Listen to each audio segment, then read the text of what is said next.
Bueno, vamos a hablar sobre el ciclo ovárico.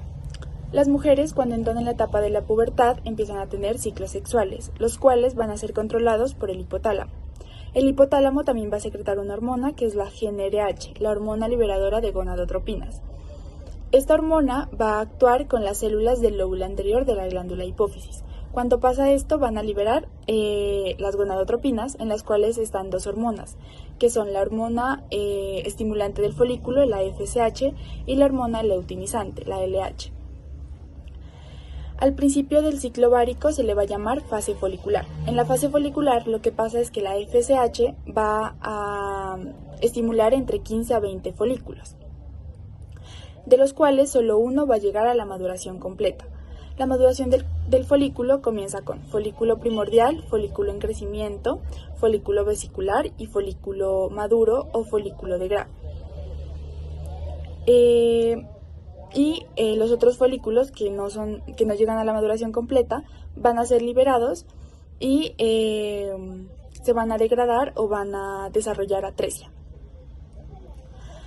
La FSH también lo que va a hacer es que va a estimular la maduración de las células que rodean al folículo, que son las células de la granulosa. Estas células lo que van a producir su maduración es que se van a dividir en la teca interna y la teca externa. La teca interna lo que va a hacer es que va a generar estrógenos y va a generar otras hormonas que van a ayudar con la maduración del ovocito. Y las células de la teca externa se posan alrededor del folículo y ayudan a recibir el oxígeno. Por las hormonas que se producen por la teca interna se forma el líquido folicular, lo cual va a desarrollar ese espacio que se puede ver dentro del folículo ya maduro, que se le va a llamar antro. También la FSH, al estimular las células de la granulosa y al producir estos estrógenos, van a generar cambios, los cuales van a hacer que el endometrio entre en fase proliferativa. Va a haber un adelgazamiento del mico cervical, lo cual va a permitir el paso de los espermatozoides. También va a haber un incremento en la LH, lo cual va a producir que el ovocito termine la fase meiótica, la primera fase meiótica, y entre a la segunda fase meiótica. También estimula la síntesis de progesterona y inicia la ruptura del folículo para que el ovocito pueda ser liberado. Bueno, después de la fase folicular, en donde se dio la maduración del folículo por influencia de la FSH y la LH, entramos a la etapa de la ovulación. En la ovulación va a haber un incremento de la LH, lo que provocará que el ovocito entre en etapa vesicular madura preovulatoria y que el ovocito se ha detenido aproximadamente 3 horas en la metafase, y mientras en la superficie del ovario se va a formar el estigma. Gracias a esto el ovocito va a pasar a ser ovocito secundario, el cual va a ser expulsado del folículo también por influencia de la LH, ya que cuando se incrementa la LH va a haber como unas contracciones en el folículo que va a expulsar al ovocito secundario con unas células de la granulosa, las cuales se van a posar sobre la zona pelúcida y van a formar la corona radiada. Además de esto, la LH, como lo dije anteriormente, va a secretar la progesterona. Y la progesterona lo que provocará en el cuerpo es que va a generar una acomodación del cuerpo para una posible gestación. Del ciclo ovárico. En el ciclo ovárico se da la formación de ciertos tipos de cuerpos, como son el cuerpo amarillo o cuerpo lúteo, que se da tras la ovulación de las células de la granulosa que permanecen en la pared del folículo roto. Este es el momento donde sale el óvulo para que sea fecundado. Junto con las derivadas de la teca interna, son vascularizadas por los vasos sanguíneos circundantes. Bajo la influencia de la LH, estas células desarrollan un pigmento amarillento y gracias a este pigmento se le da el nombre al cuerpo amarillo o cuerpo lúteo. y se transforman en células luteínicas que constituyen el cuerpo lúteo y secretan estrógenos y progesterona. La progesterona, junto con algo de estrógenos, hace que la mucosa uterina ingrese en la fase progestacional o secretoria para la preparación de la implantación del embrión. Del ciclo ovárico. En el ciclo ovárico se da la formación de ciertos... Hablaremos del transporte del ovocito. Poco antes de la ovulación, las fimbrias de la tuba uterina barren la superficie del ovario y la tuba misma comienza a contraerse de una manera rítmica. También se piensa que el ovocito circundado por algunas de las células de la granulosa es llevada hacia el interior de la tuba por estos movimientos de barrido de las fimbrias, así también como por la de los cilios del recubrimiento epitelial. Una vez dentro de la tuba, las células del cúmulo retraen sus procesos citoplasmáticos de la zona pelúcida y pierden el contacto con el ovocito. Ya que el ovocito se encuentra dentro de la tuba, es impulsado por las contracciones musculares peristálticas de la tuba y por los cilios de la mucosa tubaria, siendo la velocidad de su transporte regulada por el ambiente endocrino durante y después de la ovulación. En el humano, el ovocito circundado llega a la cavidad uterina en aproximadamente 3 a 4 días. Continuamos con el cuerpo blanco o cuerpo albicans. Bueno, si la fecundación no ocurre, el cuerpo lúteo alcanza su desarrollo máximo alrededor de 9 días después de la ovulación. Puede reconocerse con facilidad como una proyección amarillenta en la superficie del ovario. Posteriormente, el cuerpo lúteo se contrae por la degeneración de las células luteínicas. A este proceso se le conoce como luteólisis y constituye una masa del tejido cicatrizal fibrótico, el cuerpo blanco. De manera simultánea, la síntesis de progesterona disminuye lo que precipita la hemorragia menstrual. Si el ovocito es fecundado, la gonadotropina coriónica humana evita la degeneración del cuerpo lúteo, una hormona que secreta el sincitiotropoblasto del embrión. El cuerpo lúteo sigue creciendo y forma el cuerpo lúteo del embarazo. Al final del tercer mes, esta estructura puede corresponder a entre 1/3 y la mitad del tamaño total del ovario. Las células lúteas de tonalidad amarilla siguen secretando progesterona hasta el final del cuarto mes. A partir de entonces involucran con lentitud al tiempo que la secreción de progesterona del componente trofoblástico de la placenta se vuelve superficie para mantener el embarazo. La extirpación del cuerpo lúteo del embarazo antes del cuarto mes puede desencadenar un aborto. Bueno, mi nombre es Jessica Salazar y siguiendo el tema de exposición, a mí me corresponde hablar acerca de la fecundación. La fecundación es el proceso mediante el cual dos gametos sexuales, en este caso el espermatozoide y el óvulo, se fusionan juntos uniéndose para darle el origen de vida a un nuevo ser. Este procedimiento se da en la región ampular de la trompa de Falopio, ya que esta es la región más adecuada para darse este proceso. Es la región más ancha y por cercanía al ovario, esta va a ser perfecta para que aquí se pueda dar el punto de fecundación. Tenemos que tener en cuenta que solo 1% de los espermatozoides que son depositados en la vagina viajan a través del cuello y solo 1% llegan a esta zona donde pueden sobrevivir muchas horas, pero también solo uno de ellos es el que va a ser capaz de colonizar a nuestro óvulo. El movimiento del espermatozoide desde el cuello uterino se puede dar incluso en horas hasta en máximo 6 días. También podemos mirar que este es un viaje que se hace desde el ovioducto del conducto vaginal. Como ya lo mencioné, se puede dar incluso en minutos, en mínimo 30 minutos, hasta máximo un lapso de tiempo de 6 días. Cuando los espermatozoides llegan a este sitio, detienen su migración.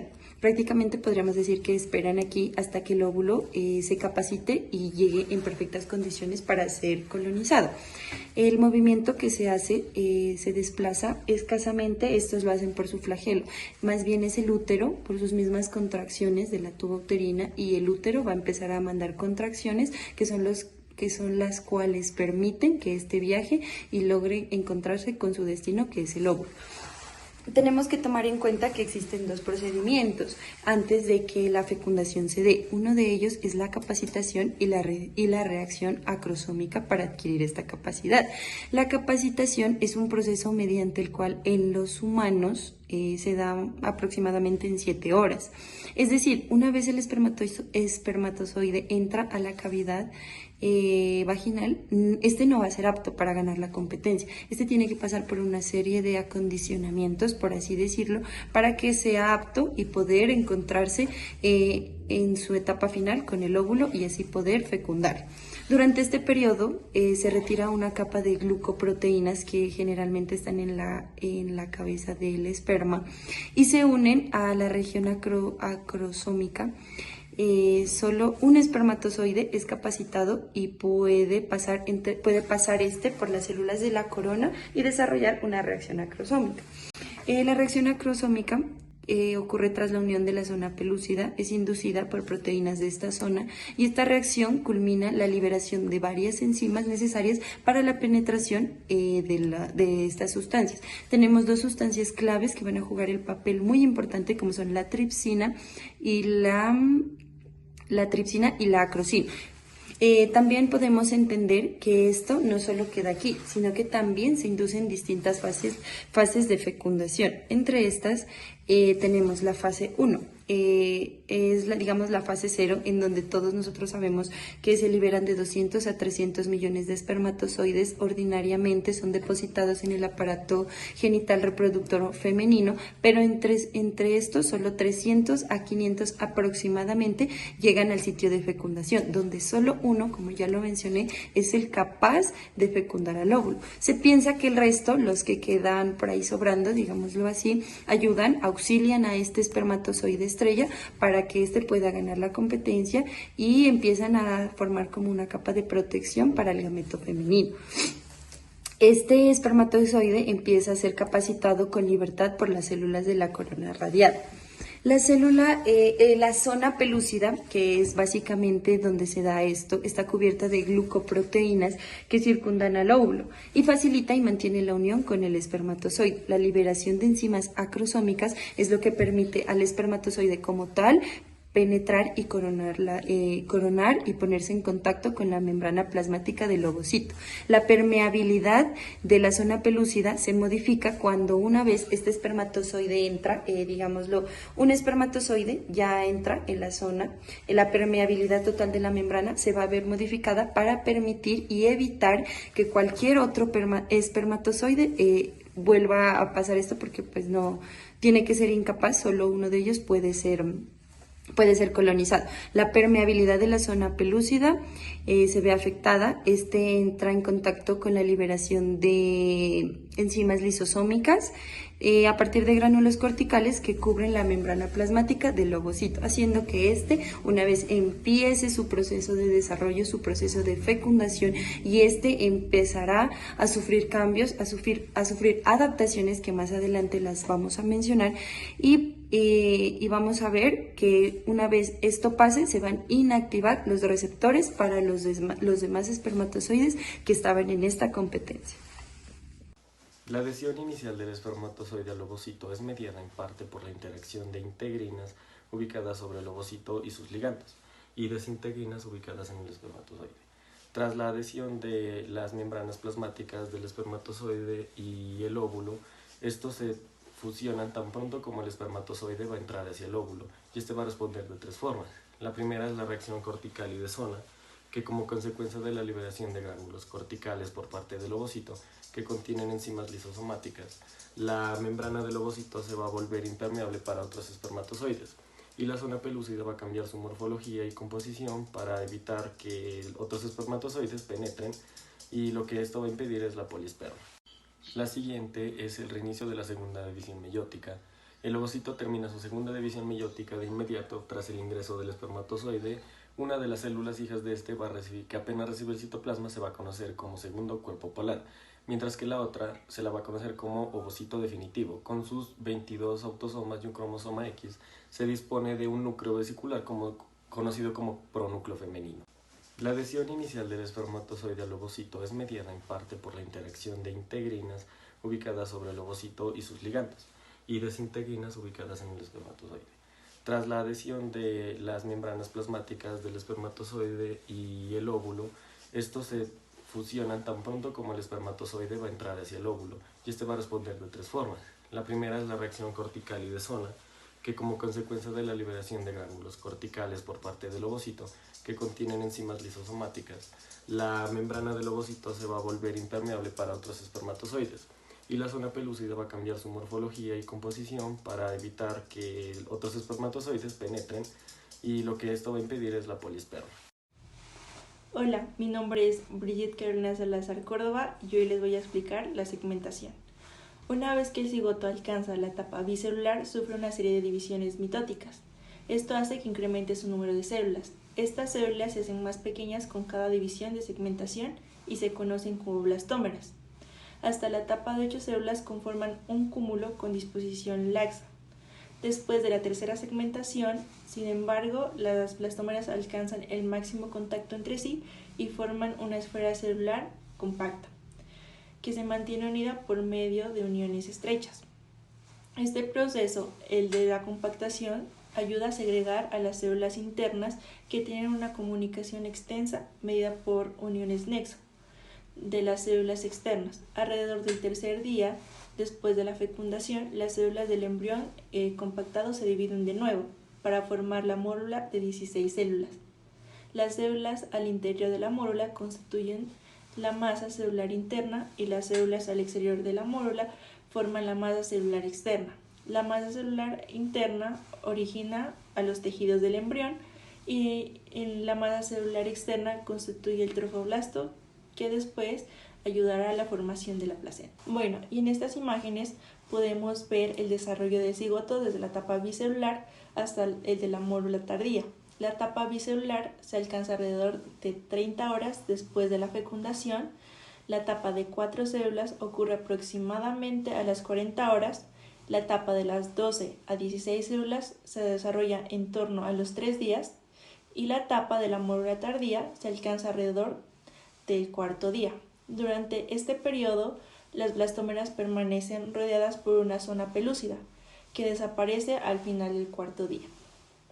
Hola, mi nombre es Juliana Isabela Iguarreina y el día de hoy voy a hablar sobre la formación del blastocisto. Bueno, iniciaré hablando un poco sobre qué es el blastocisto y cuáles son sus partes. Bueno, el blastocisto es un embrión de 5 a 6 días de desarrollo. Este tiene una estructura celular muy compleja, ya que este está formado por aproximadamente unas 200 células. Voy a proceder a explicarle las partes del blastocisto. Bueno, las partes del blastocisto son las que podemos encontrar en esta imagen.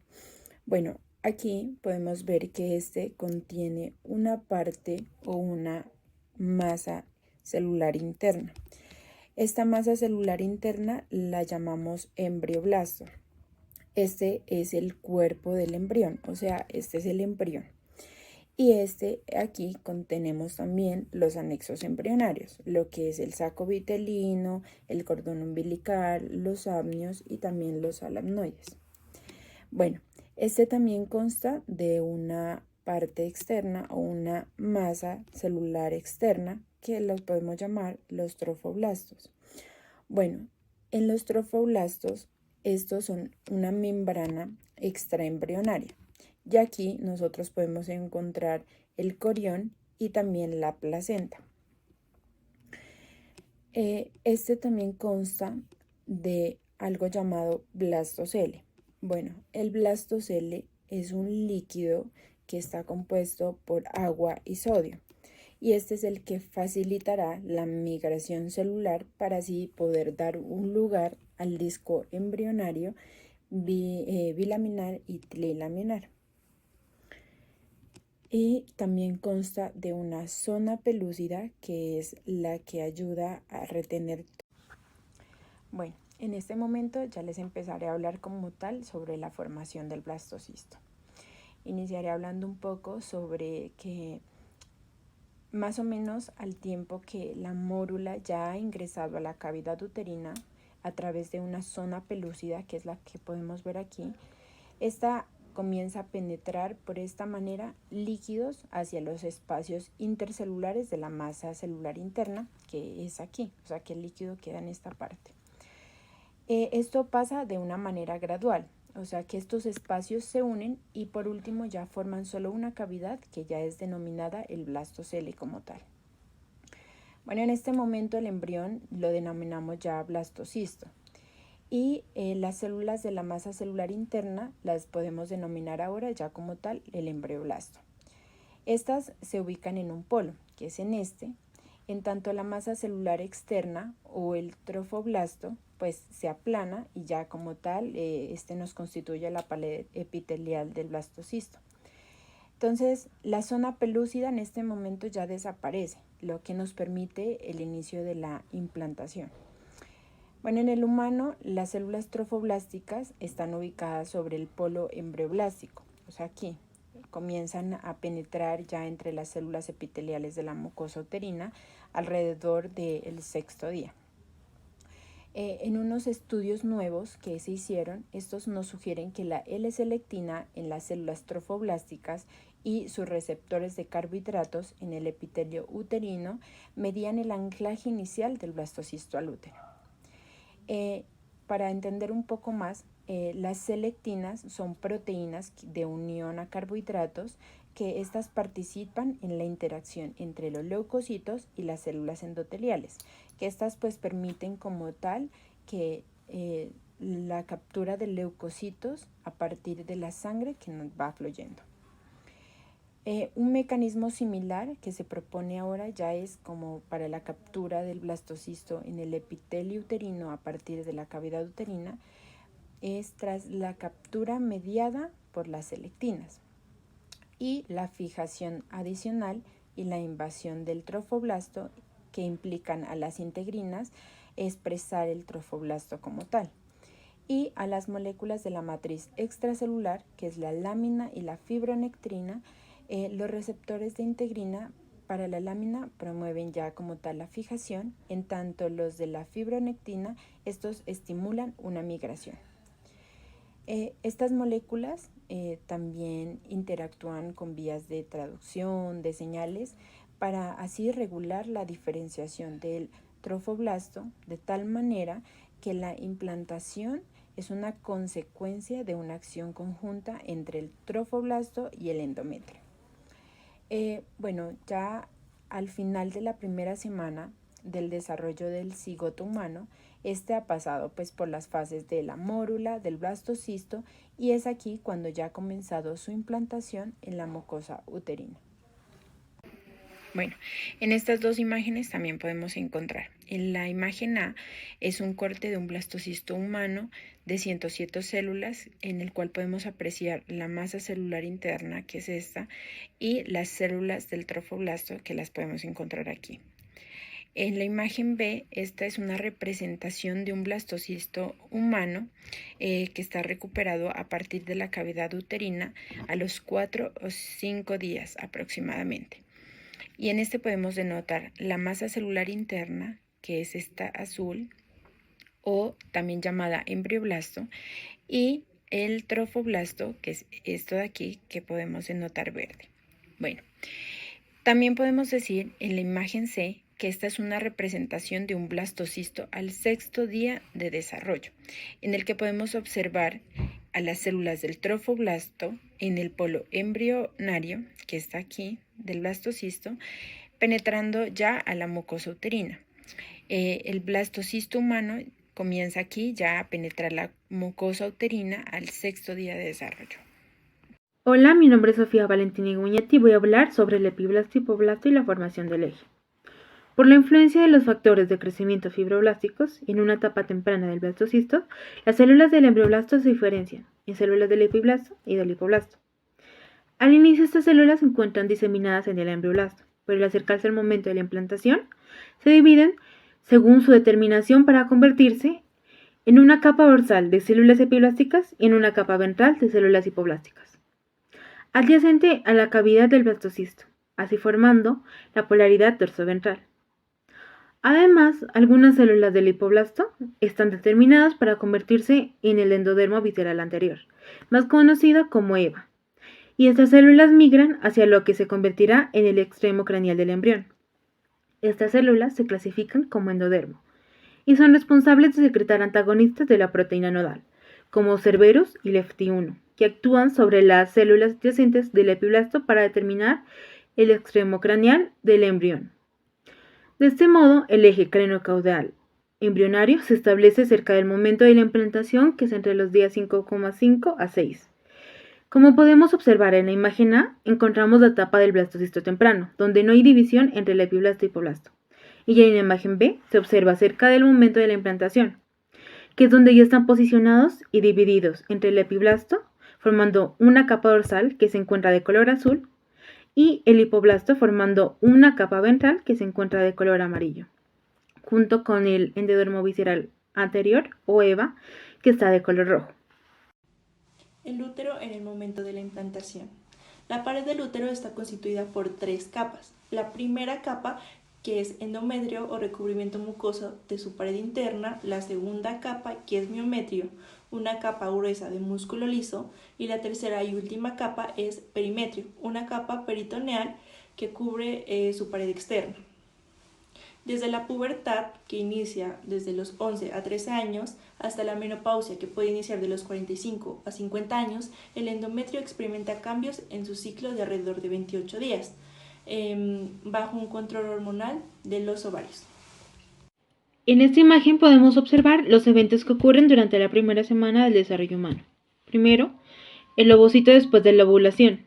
Segundo, la fecundación, que es alrededor de 2 a 24 horas después de la ovulación.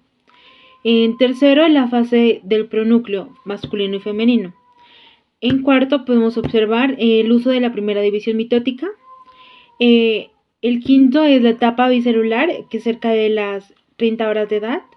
En el sexto ya es la mórula, que contiene de 12 a 16 blastómeras, que es alrededor de los 3 días. En el séptimo ya es la etapa de la mórula avanzada, en donde se ingresa el lumen uterino, que es alrededor de los 4 días de edad. Ya en el octavo podemos observar la etapa del blastocisto temprano, que es alrededor de los 4.5 días de edad. Ya en el noveno es la fase temprana de la implantación, que es donde el blastocisto tiene alrededor de los 5.5 a los 6 días de edad. Bueno, en este momento les voy a hablar sobre el útero en el momento de la implantación. Bueno, iniciaré hablando sobre que en las mujeres, desde la pubertad, o sea, desde los 11 a 13 años de edad hasta la menopausia, que está ya entre los 45 a 50 años de edad, el endometrio experimenta unos cambios en el ciclo que son alrededor de 28 días. Y estos ocurren bajo el control hormonal de los ovarios. Bueno, durante este ciclo menstrual, el endometrio uterino pasa por 3 fases, que son la fase folicular o proliferativa, la fase secretora o progestacional y la fase menstrual. Bueno, en la fase proliferativa, esta inicia al final de la fase menstrual y esta se encuentra bajo la influencia del estrógeno y ocurre en paralelo al crecimiento de los folículos ováricos. En la fase secretora, esta comienza cerca a los 2 o 3 días después de la ovulación y esto ocurre en respuesta a la progesterona que está producida por el cuerpo lúteo y si no tiene lugar aquí ya una fecundación como tal, pues ocurre lo que es el desprendimiento del endometrio, que serían la capa compacta y la capa esponjosa. Y aquí pues ya marcaría el inicio de la menstruación. Pero si hay una fecundación, pues el endometrio aquí ya facilita la implantación y este contribuye a la formación como tal de la placenta. Ya más adelante, durante la gestación, la placenta ya asume la tarea de la síntesis hormonal y ya el cuerpo lúteo ya se degenera.